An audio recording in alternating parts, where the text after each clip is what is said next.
Buongiorno a tutti e grazie per essere con noi per questa nuova chiacchierata di nuova pedagogia. Oggi abbiamo un ospite che non necessita di presentazioni, il carissimo Luca Labella. Grazie Luca. Grazie a te per l'invito. Perché abbiamo invitato Luca? Perché voi sapete che uno dei temi carissimi della nuova pedagogia è l'attivismo sociale. E in questi ultimi anni, con tutto quello che sappiamo benissimo che è successo, Luca ha dato un grande contributo con l'informazione, portandoci avanti, diciamo, la sua narrazione del cambiamento, che voi sapete che noi viviamo dietro narrazioni, poi bisogna capire verso quale narrazione dirigerci, ok? Per cui il tema del cambiamento è particolarmente sentito e portato avanti proprio da Luca. Per cui io passo subito con la prima domanda. Caro Luca, ma questo cambiamento che auspichiamo tutti, come sarà nel mondo che verrà? Grazie per la domanda, impegnativa e importante, perché come in ogni cosa noi possiamo assistere a dei grandi cambiamenti sia al di fuori di noi che dentro di noi, sia nel macro che nel micro, che è un argomento su cui punto tantissimo ormai da anni. Siamo nel macro, nell'esterno, arrivati al culmine di un conflitto che si sta combattendo da secoli, diciamo, no? Lo abbiamo percepito fin dagli inizi di questa nostra esistenza, un mondo, diciamo, non armonico, un mondo diseguale, in cui c'è la preponderanza di sempre i soliti nodi delle elite globaliste, finanziarie, politiche, che di certo non perseguono diciamo degli scopi sociali o degli obiettivi per il bene dell'umanità, ma sempre scopi egoistici di arricchimento e accrescimento del potere e del controllo. I loro progetti non li hanno mai nascosti, li studiavamo tanti anni fa quando leggevamo diversi libri, sia da Malthus a Phillips, tanti Huxley, tanti personaggi che ci hanno anticipato questa agenda di depopolamento per arrivare poi ai giorni nostri con il famigerato libro La quarta rivoluzione industriale di Klaus Schwab del World Economic Forum, in cui si parla insomma di questo grande reset: non possiederai nulla e sarai felice. Quindi ce li espongono anche. Con un apparato collegato complice fatto di giornalisti corrotti, politici che altro non sono che camerieri, esecutori di queste elite globaliste.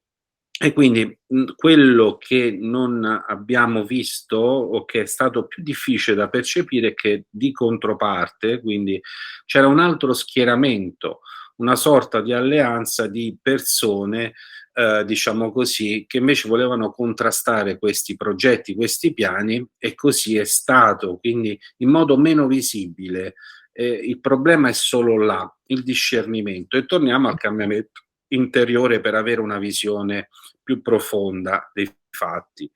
Al di là di tutto, siamo arrivati al culmine di questo conflitto, in cui ormai il male, se così lo vogliamo chiamare in termini dualistici, ha perso, perché se avessero potuto scatenare terze guerre mondiali, atomiche, conflitti, confinamenti, container, tutto l'avrebbero fatto. Non ci sono riusciti. Il progetto mondialista di questo nuovo ordine mondiale, secondo loro, è fallito, perché vediamo i paesi del BRICS contrapporsi in questa sorta di alleanza contro questi poteri occulti.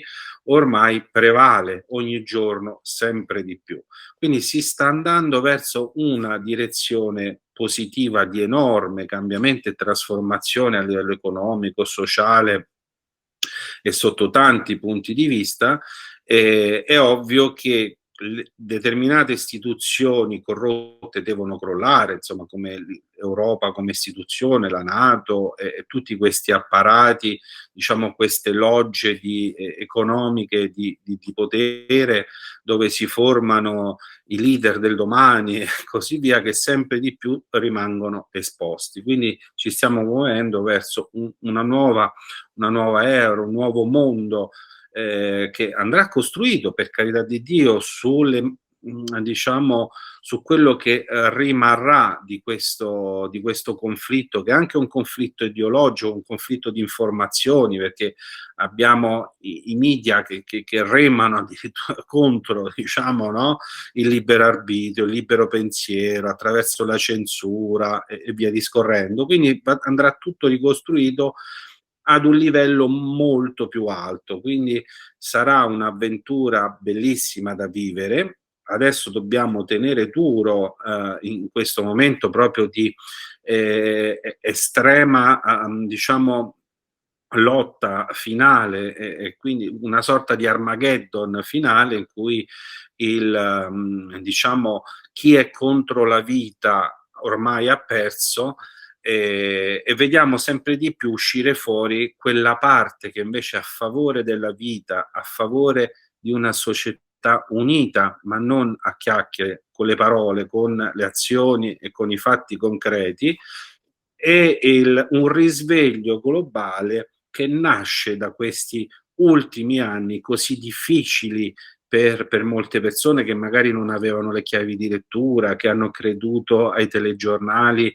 o ai ministri di turno, O ai libri di scuola. o ai libri di scuola, perché pure là è tutto da riformare, perché la Esatto. scuola ad oggi è stata impostata per eliminare il senso critico, a fronte di una competizione, su un giudizio che non ci può essere, perché ogni essere umano fin da bambino nasce e viene su questo piano con dei talenti che sono ognuno di noi è unico e irripetibile, non esistono due esseri umani uguali uno all'altro, quindi vedere una standardizzazione come se fosse come se fosse veramente uno standard imposto, con delle regole imposte, è veramente la morte dell'anima e dell'apprendimento e dello sviluppo e della salute anche mentale di questi giovani che sono un dono per il mondo. Quindi ogni bambino è un dono che si fa al mondo, quindi va accudito, va cresciuto, e lo si deve aiutare a capire veramente quali sono i doni preziosi con cui vengono su questo piano, che possono condividere, che saranno diversi dagli altri. Quindi purtroppo nella scuola di oggi non è così, è stato voluto, quindi questa involuzione proprio di consapevolezza in una standardizzazione estrema per rendere le persone fragili, colpendo anche le famiglie, perché lo vediamo, no? Il gender fluid, il transumanesimo, tutte queste cose. Perché si vuole colpire la famiglia? Perché un bambino che nasce e cresce in una famiglia sana sarà un bambino molto forte, consapevole, con una grande autostima, perché si è sentito amato, e non potrà essere una pecora, non potrà essere Non potrà una essere persona controllata e manipolata. Sì, esatto. Ma ammesso insomma che una delle cose che c'è da fare, noi la stiamo già facendo con Scuola Agire, col nostro progetto di decondizionamento di genitori ed educatori, che è quello di riscrivere i libri di scuola.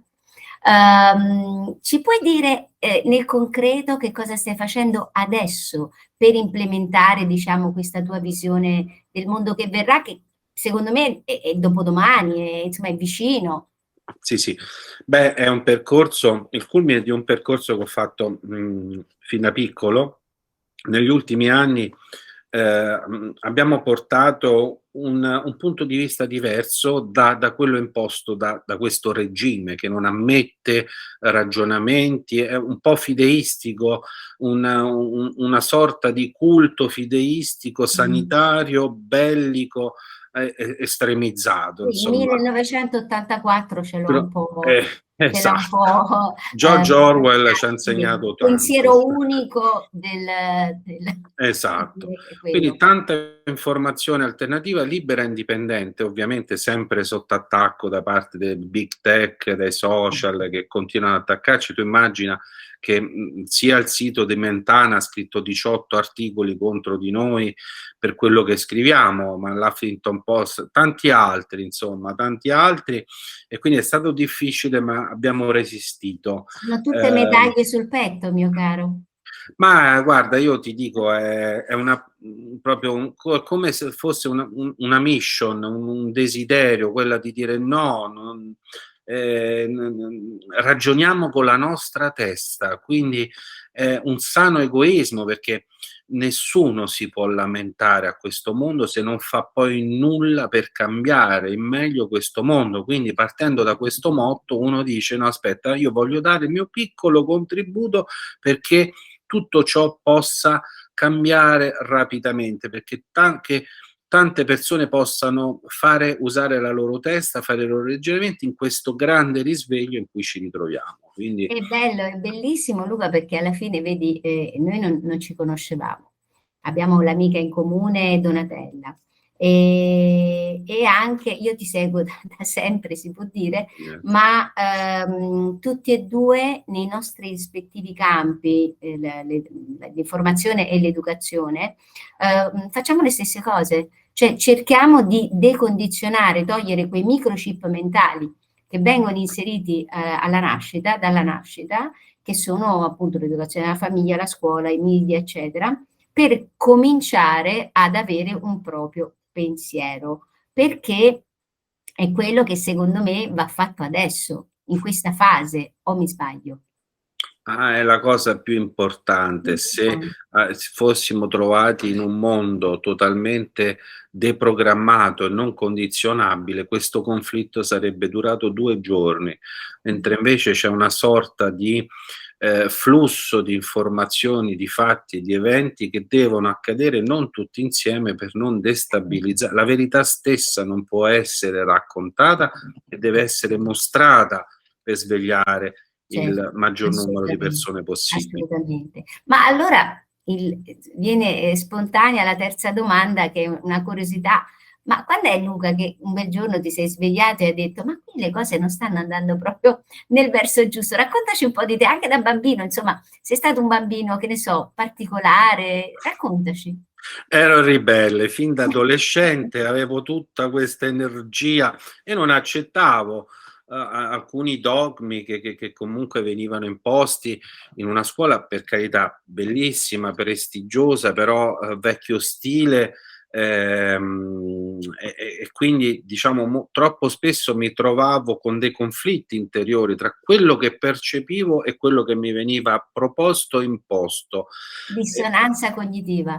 Per fortuna, ti dico la verità, ho chiesto tanto e tanto m'è stato dato attraverso persone, messaggeri di fatto, coincidenze, fatti, cose che poteva essere un amico di famiglia che particolare che mi diceva guarda impara ad usare questa energia che hai e canalizzarla, ed era un medico, il medico di famiglia, tu immagina che poi ho scoperto che non era solo un medico, quindi il corso, il libro, e fin da quando avevo 16-17 anni ho cominciato a fare, diciamo, tanti percorsi aggiungendo tanti tasselli, cercando non solo di fare questi percorsi a livello razionale nozionistico, ma andando a scavare dentro di me per anche rimuovere quei software, ma anche quelle ferite, quei conflitti, come direbbero, diciamo, nel mondo orientale,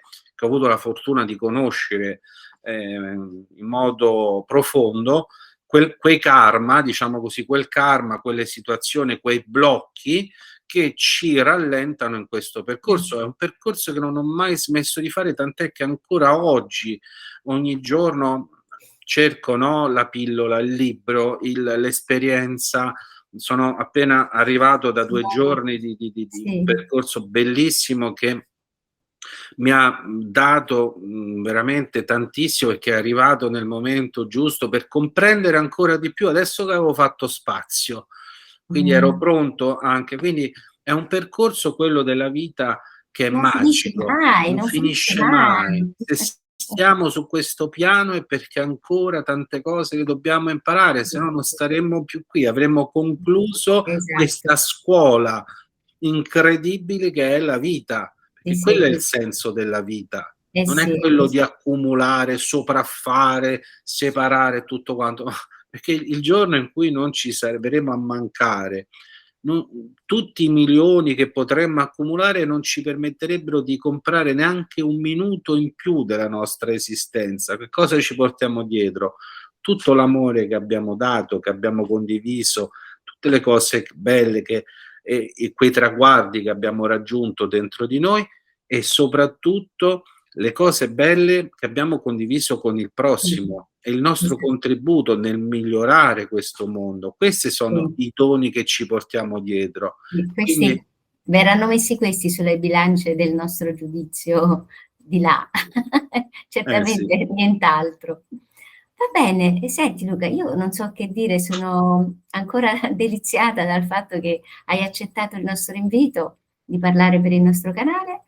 Ma io ti E... ringrazio a te, insomma, per l'invito. È sempre bello fare certi tipi di riflessioni, soprattutto con persone che stanno portando avanti comunque una mission importantissima, che è quello appunto di aiutare le famiglie, i genitori e i bambini. I bambini sono la più grande risorsa che ha l'umanità, sono i maestri di domani, che oggi si devono ricordare che sono maestri. Eh sì, Quindi grazie a infatti te per l'invito. no, ma la cosa è che noi lavoriamo con i bambini in maniera indiretta, perché noi dobbiamo salvare gli adulti, perché i Sì, sì, bambini hanno già delle idee molto chiare, sono gli adulti che non ce l'hanno, che sono stati confusi appunto dall'educazione, da tutte le cose che abbiamo detto prima.